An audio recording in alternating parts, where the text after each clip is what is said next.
If you're filing ITR for the first time, bank pre-validation is a very important step to get your refunds directly in your bank account.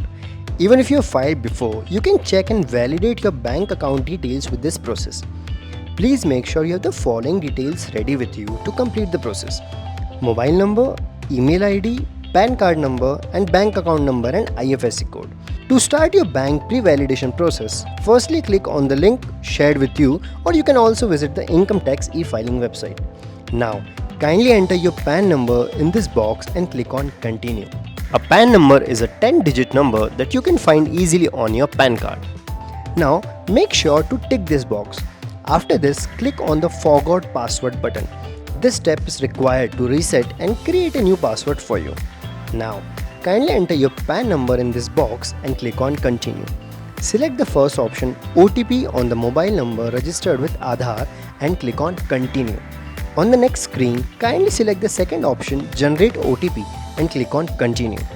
Tick this box, I agree to validate my Aadhaar details, and click on generate Aadhaar OTP. Now, enter the OTP sent to your Aadhaar registered mobile number and click on verify. Now, kindly create a new password and type that password again in this second box and then click on submit. Your password has now been changed successfully. Kindly note down this password somewhere as you will need it again. Now, click on the proceed to the login button and enter your PAN number in this box and click on continue. Kindly enter the new password created by you some time back and click on continue.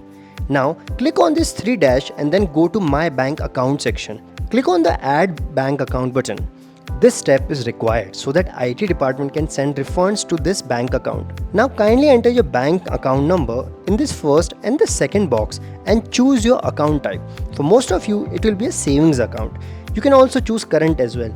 Now select the account holder type. If you are the only person on whose name this bank account was opened, you can select the primary option. If the bank account is jointly opened by you along with any family member of yours, kindly click on the join button.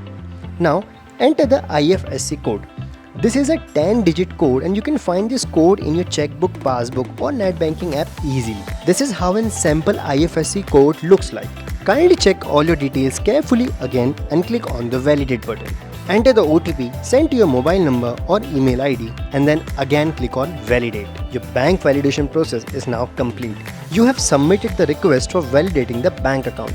Generally, it takes 24 to 48 hours for the IT department to validate your bank account. After 48 hours, we suggest you to check again. If the validation is successful, your bank account details will appear in the added bank accounts tab with the status validated and EVC enabled. If the validation fails, the details are displayed under the failed bank accounts tab. The failed bank account can be resubmitted for revalidation. So friends, that's how easy it is to complete the bank validation process. If you have any queries or questions, you can write to us directly on our email at support@cleartax.in.